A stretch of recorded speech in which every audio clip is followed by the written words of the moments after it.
muntagingire Kasuku muntagingire Kasuku nga sinatandika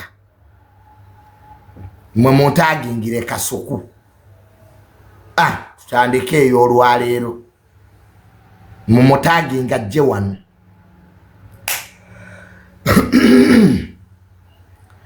Kasuku nakulabyeko ne Sendi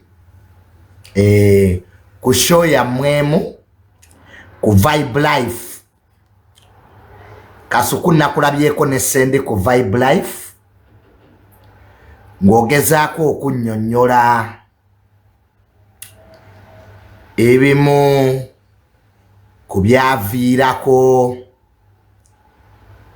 Boys Dormitory okutabuka.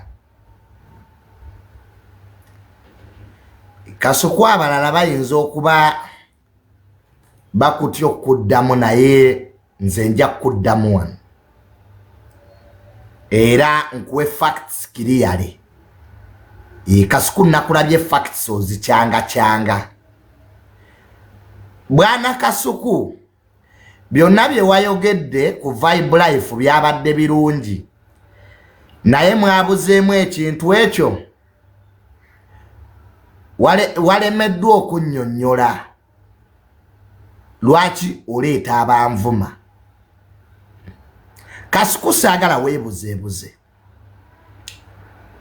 obuzibu bwange naawe ensi yonna ebumanyi waleeta abanvuma ku channel yo. So saagala weebuzeebuze oleete Shalumu waleeta abanvuma.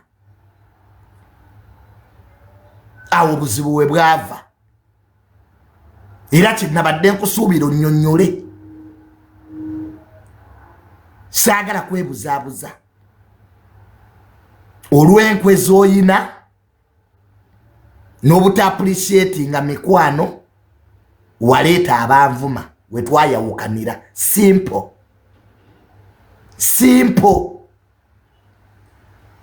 Kati saagala uddawo weebuzeebuze. Ekyokubiri Kasuku oyina ekizibu ensi yonna kye yakulabyemu. You want to shine alone.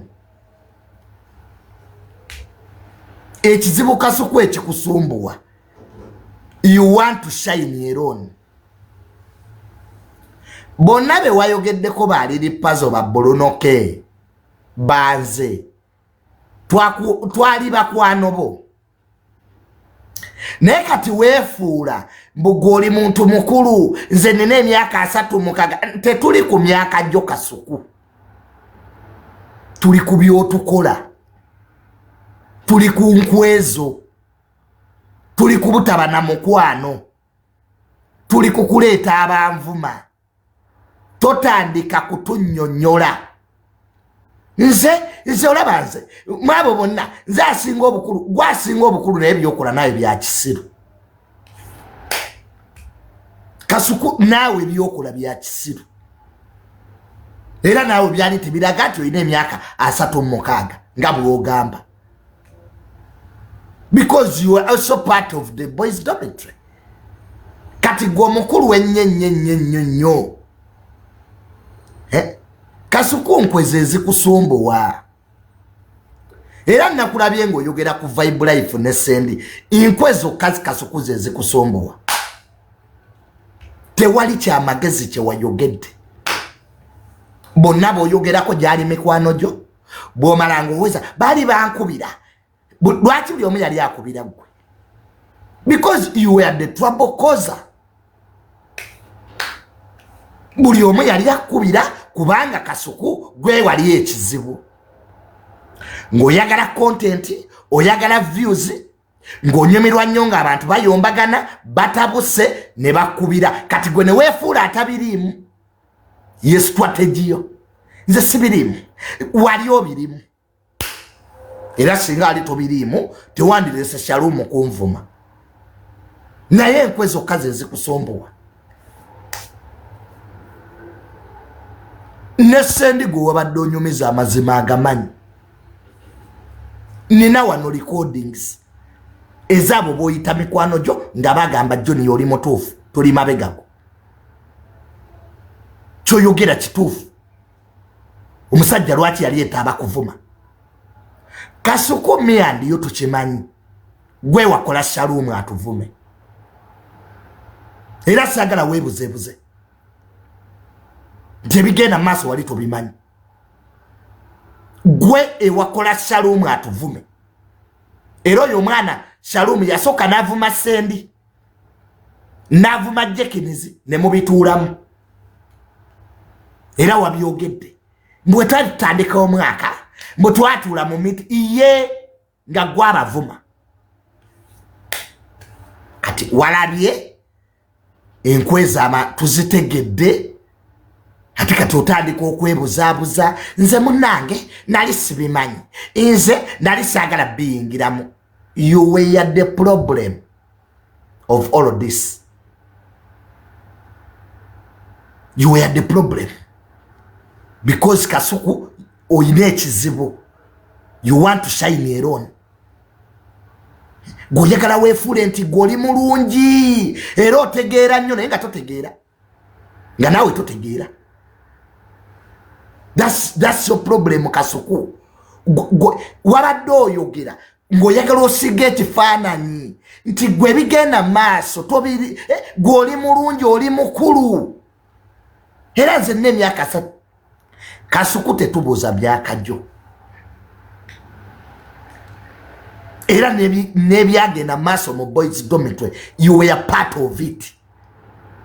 Kati oyagala obyejjemu tewaliyo mu boys dormitory. Junior nankubira Gondi lwaki they were all calling you. Nga nawe mu boys dormitory walimu. Kati ate goyagala okwefuula nti goli mukulu. Kasuku stop that hypocrisy. Kasuku lekera wenkwe. Bwokola nyensobi. Kasuku ekikusumbuwa kyonna egoism. Kwefuula nti gwe you are so like tokola. Kasuku ekikusumbuwa ekigambo kyali kitono amusole. Kyekikusumbuye byonna byokola. Yodduse ku vibe life. Kasuku ekikusumbuwa kyali kigambo ekyo amusole. Ebyo byonna byoli mu kasasiro. Inkwe zezikusumbuwa. Gwe tosobola kubanga banno bakwano bo nga naye mu boys dormitory walimu n'okeera ate gwe n'oyagala wejje mu picture. Olwo tubuulidde ffe twabeeranga mu golopo simanya nebadde no ebyo tebitukwatako. That's not the issue. The issue is lwaki waleeta abanvuma ng'ate gwe toyagala kukuvuma. Lwaki wali hypocrite ng'oyogera noono nga bw'oyogera ne Puzzle, bw'oyogera ne Junior, bw'oyogera ne Shalom ng'ate gwe weefula nti tobiriimu. Yeti nga naawe wabirimu nga nebigenda maaso bikunyumira era nga ne views ojjamu ne views. Kasuku lekera awenkwe. In fact, the more you talk, abantu bakulabira ddala enkwezo. And stop thinking Kasuku nti you are important.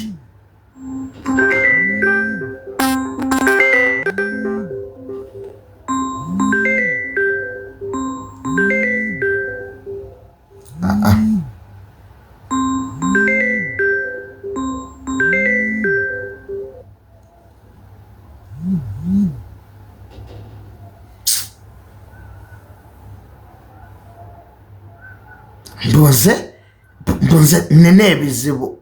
Gwayina ebizibu weka. Kasuku alowooza yayina ebizibu yeka. Tetuli ku bizibu byo. Era ebizibu byo tobitugamba. Nze noonya sente ozinoonya nani? Wanaani gw'oliisa? Ani gw'osuza Kasuku? Oluvaawo nze noonya sente. Nze nina ebizibu. Don't tell us that nonsense. Wano buli omu ayina ebizibu. Tuli ku nkwezo. You a hypocrite. Oli wankwe. That's the problem. Toddamu kutunyonyola nina ebizibu. Nze nali boys dormitory ogikola mu kyobo oyina ebizibu. Why were you there? Bamala nukwata bakwana bono bafuula kasasiro. Owoza noonya sente. Naffe tuzinoonya. Tetugenda nga tukubenda olubanaye noonya sente. That's your problem, not our problem. Kasukwa kunoonyako sente. Bizibu byosi byaffe. Era tuddamu kubitugamba. Muze noonya sente. Nze nina ebizibu. Naffe tubiina. So what?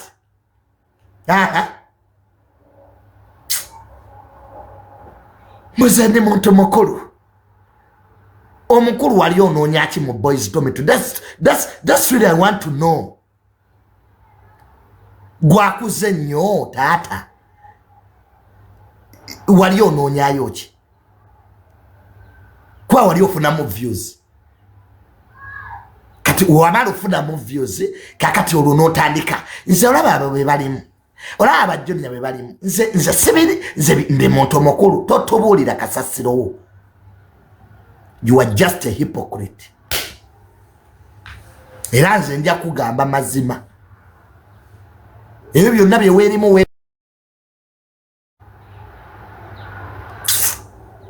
nze banne saagala muntu yeefuula nti ali important. Kasuku weewa importance. Buli w'oyogera weewa importance. Fere tuli batabani bo. Which you bull around. Zanko wayanta. Wali otuwachi. Let us start from there. Wali otuwachi. Wali otuwachi. Just kwewa importance. Nze olaba. Nze kaseko anko wayanta. Wali otuwachi. Gwe president. Kufenna kulikali ewo. Gwosuza. Ebyo byogera ku bantu bosuza, abantu boyamba, ebyo byogera ku bantu bo. Tobidangamu kubyogera ebyo mu bantu Kasuku. Ebyanko wayanta. Wano tewali gwosuza, tewali gwe wazimbira nyumba, emmotoka zaffe ze twagula tekuliko kikumi ekyo n'ekyo. Enkwe zokka z'ozunza. Wano teri gwe wazimba. Nalabye buli obuwagizi bwo. Aya Junior, talina mpisa. Mbere n'empisa ndya wammwe. I'm independent minded. Nze nina opinioni zange ng'omuntu. Era bwagamba nti Junior ajja kudda nadda. Aya Junior ajja kudda ku YouTube ya Kasuku nadda. Serefu media tulisa. Linga amazi. Serefu media sasula ewaffe. Lwaki waleeta abanvuma? Kyekibuuzo ky'oboddamu. Era sagala kuddamu kulabanga you are meandering gwe Kasuku. Beating around the bush. Everybody knows you brought Shalom Anvume on your orders. On your orders. Era nga waleta Shalom Anvume sende ne Jekins. Oluvaawo ng'otandika ebyo ebyenkwa ebyo. Nkwezi okazi zikusombowa. Byogera byonna temuli magezi. Obuulirira ate naawe oli musiru. Obeera mu bintu by'amabina. Naawe obeera mu bintu bitategerekeka. Kyokka ate oyagala obuulirire ffe. Ate tubeera naawe. Kati gwe naawe noweebuuza gw'otegeera ddi naawe. Ekizibu kyo Kasuku olowooza otegeera naye nga naawe totegeera. That's your problem Kasuku. Olowooza otegeera nnyo naye nga naawe oli musiru muzibu. Kane naawe era by'obeeramu bya kisiru. Just because nti abantu batuwagalirayo. Ne bw'oyagala otulekikyalinge.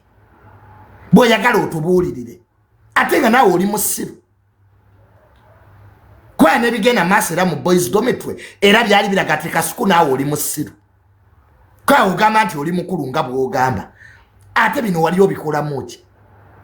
Bw'oba oli musiru bajjekenezi babirimu. Basendi babirimu. Babati babirimu.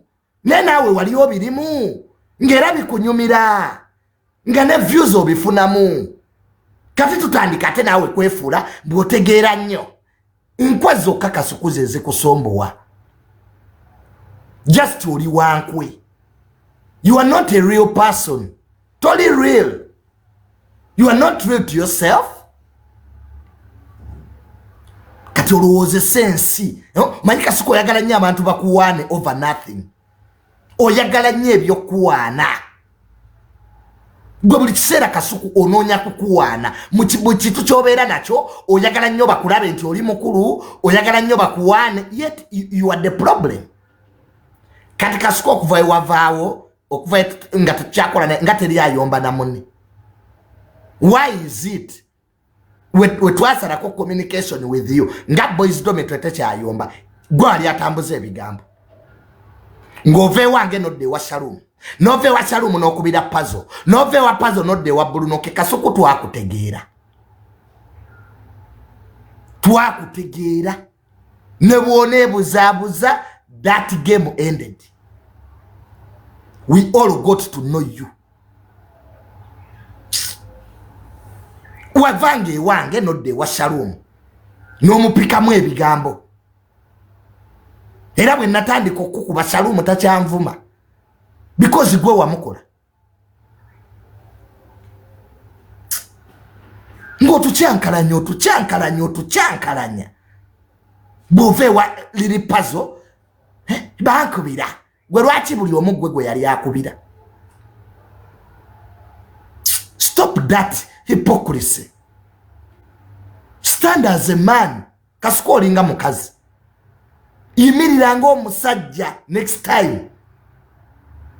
Obeera ne bajjekinizi, obeera ne basendi, kyokka ate Shalom abavuma. Wano Shalom yavumako jjekinizi ne sendi. Ne mwawukana bubi nnyo wano. We know everything. Nga sendi ne jjekinizi bakubuuza lwaki Shalom abavuma. Nga gwa musindika kati oli awo weweesabule kica nze ndi mukulu nina emyaka 36 oyo 36 abeera mu ebyo nze nakuganja kukubuulirira kasuku ogwemu enkwe ogweremu ddala enkwe ezo abantu ne bayombagana abantu ne beevuma. Gweno bwokola views, bwokola sente, bwomala ate weweefuula omulungi mu kamera, lwaki waleeta abanvuma kyenjagala oddemu nga tonnatandika kwebuzaabuza mbu pulaani ddimulekwa nabikuggyako gwe tosobola kunkuza ggwe kitange yakola ensobi oyina enkwe nnyingi kasuku.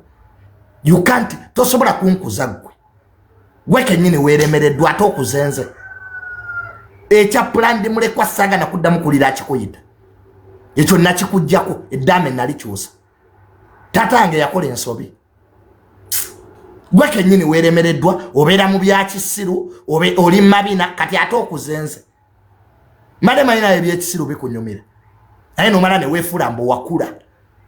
Nze ndi mukulu ffe gye twayitira totubuulira kasasiro kasuku. Don't tell us your history. We also have our own. Gwe muso believing anti gwali important kasuku muso believing anti gwotegeera nnyo ninga totegeera. You are also useless just kwewa importance. Nobirawo mu ngambo kasuku owomerwa nnyo ngambo gwe evobeera mu ngambo olinga bakazi kaneebuuza ebya boys dormitory gye wajjanga olugambo ewange ate oluze wa Shalom ate bw'oyogera ne liri puzzle ate bw'odde ewa Bruno kasuku owomerwa olugambo and that's your problem. Nobeera mu lugambo luno buli lutalo gwalumanyi gye luvudde buli lutalo gwalumanyi lwava kuki. What is your problem, you man?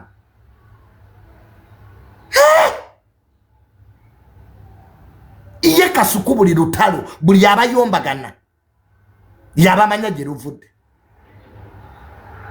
yabamanya gye ludda ate ne yefula mbu ye mulungi nnyo ye taluliimu. Wano Spice Diana we yali abavuma tewatukubira. Gwagamba tobeera mu ntalo Kasuku.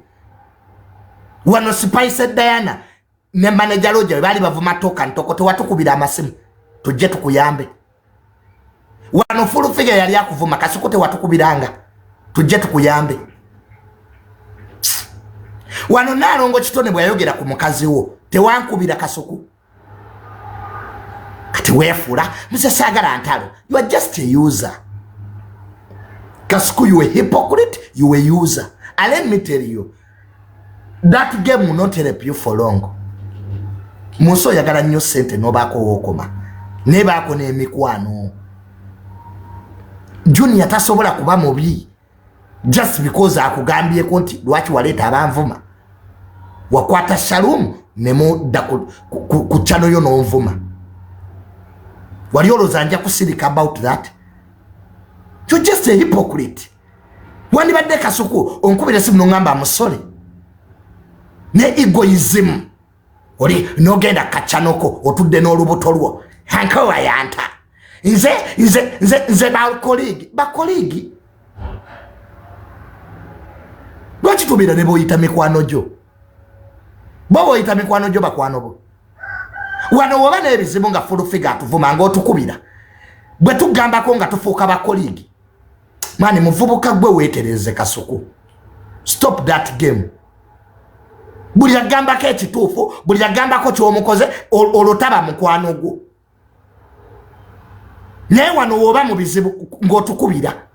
Full Figure ndi bubi. Bade munyambeko. Gondi anvumye. That's when we become your friends. Bw'oba tujjako interview tuba bakwano bo. Because you want to get money. Wano enali kwa interview buli lwakusatu nga twali bakwano bo. When my father we yakuwa interview nazimba yo YouTube lero kuoletera abanvuma nga twali bakwano bo Kasuku. Kasuku osobola okutula n'abanvuma gwe. Kutatange bye yakolera gwe. Just because tosiima. Kasuku tewandi badde. Na mulevu ezitula omuntu ku set nti avumezi.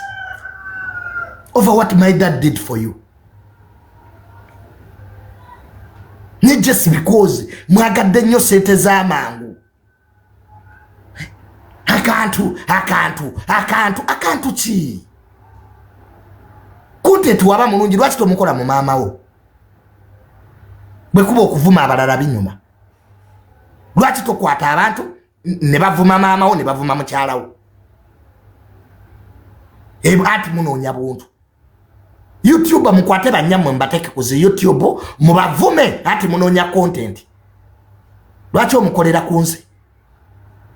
Ate bwe kituuka kugwe okufula content then ne weefula mbu goli mukulu. Mbusibanya mbunzaako wayanta. Musajja gwe wantama. You are egocentric. Noleeta abanvuma gwe. Interview. Naye olw'enkwezo Kasuku tosiima. Kuzuuza lugambo. Wano mwana etanvumerera puzzle. Ate olumala n'okubira puzzle. Kati guli muntu ki? Ondese envumerera puzzle. Omaze obindeseemu. Bwe twevuma ne puzzle ne twewemulanga gw'onwa champagne. Kwago ofunye views zo. Ate bwe wamala ate n'omwegera n'eriri puzzle. Onkubidde essimu tuvume Bulunoke nti ekivulu kyamusaze gwe kennyini. Ate olwamala ne weefula nti ate gw'oli ku saidi ya Bulunoke. Kati gwe bulaza tulaba nti gwaliko ekizibu Kasuku gwe ow'enkwe. Wankeera na kumaca kunkubira. Nti twogere ku kivulu kya Bulunoke nga bwe kyamusaze. Era ne programu gyeri ku YouTube yo. omusajja nenvuma Bulunoke nga naawe wooli uwe namala ovuma Bulunoke ate gwe nokeera ku channel yo nolaga nti Bulunoke mwate mukwano gwera omwagala nnyo n'omwana esseete z'emmotoka Kasuku, stop it. It's not good. What you are doing is not good. Nze kankugambeko abalabala bikabati okugambako Kasuku, nze kankugambeko. I don't care. Nze njogera mazima kankubuulirire.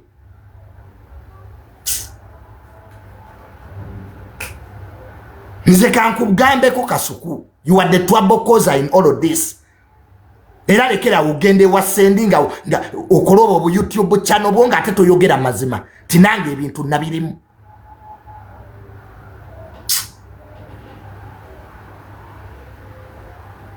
Gweke nyene ku kivulu kya Bulunoke tewagenda. Nonkubira. Nongamba Junior nange sijja kugenda. Era ffenna tetuwagenda nze ne Kasuku nga twekubidde.